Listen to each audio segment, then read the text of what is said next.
So I come from this. I'm come from the Panhandle of Florida, which come from a town called Tallahassee, which is the capital, which some people know who went to 5th grade, and I don't know. I don't know if they teach state capitals in 5th grade anymore. Probably not. But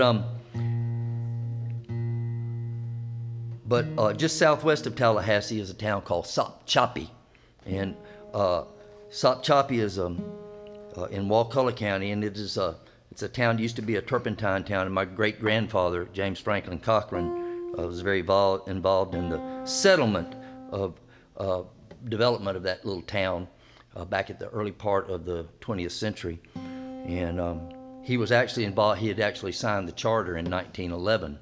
And I went back and checked it out, and there was a provision in that charter in 1911 that prohibited the American flag from being flown downtown Sopchoppy. Now, I don't know if you know why not, but it had to do with the vanity and hubris of my grandfather and his people, having had their asses handed to them in that conflict, and that every time they saw that flag, it just kind of like, it just reminded them of the fact that they'd started this bar fight and gotten their asses handed to them. So they didn't want to see it, and they had that provision in there, and it's still on the books today, believe it or not. Though after World War II, after guys came back from being shot up and defending the flag, the American flag, they kind of softened up a little bit, I suppose, and began to actually have some celebrations in town and allowed the post office to fly the American flag. And that kind of carried on for a while up until, I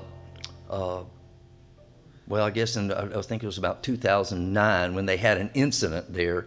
What had happened was the parade, they had a parade, and the whole thing had kind of morphed into this deal. It was no longer about paying homage to our ancestors and to the patriots who founded the countries and the principles upon which it was founded. It really became more of a parade and a celebration, to get people elected. The politicians would come through town on their horses, and the businesses would try to, they had their little floats and stuff, the feed store and, the auto parts store. And my favorite was this guy named Cooter Mills, who had Cooter Mills Well Digging and Septic Tank Company.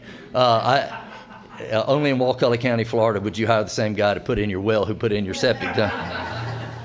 And he had this. I don't know if y'all use these kind of septic tanks up here, but it's like this fiberglass septic tank, and it almost looks like a submarine, and it's got a hole at the top over here where the effluviant comes in, and over here where it kind of perks out. Y'all have those kind of septic tanks?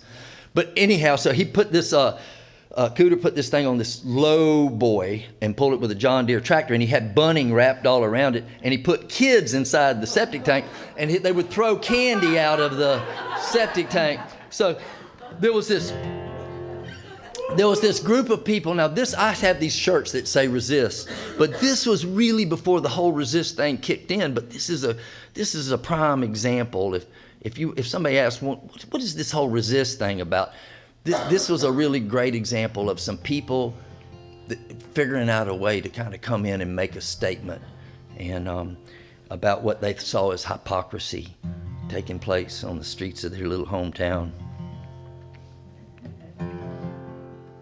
Well, the gay and lesbian sons and daughters of the Southern Confederacy, they built a float and they entered it in our 4th of July parade. And there were ladies wearing leather and men wearing lace and others wearing pink leotards. And with a swish and a swagger they come strutting down the street, waving the stars and bars. Yeah, you gay and lesbian sons and daughters, the Southern Confederacy.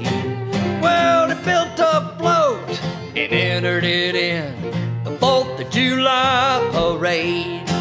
There was a fellow with a flute and a tutu playing Dixie with a skinny drummer boy. And this butchy gal, she was the majorette, directing with an obscene toy. Yeah, you gay and lesbian sons and daughters, the Southern Confederacy. Well, they built a float and entered it in the 4th of July parade.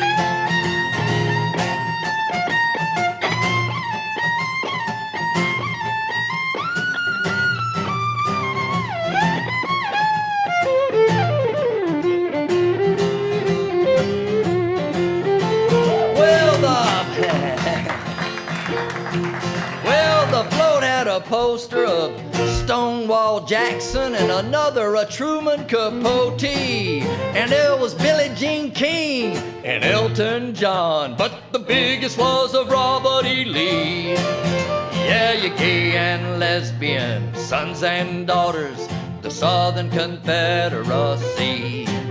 Well, they built a float and entered it in 4th of July parade. Look at it.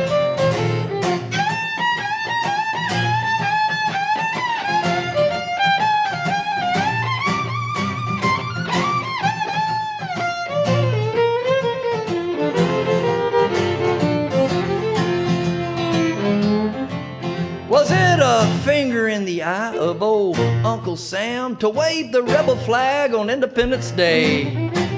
Or just a poke in the ribs of our long-lost cause for these queers to carry on this way?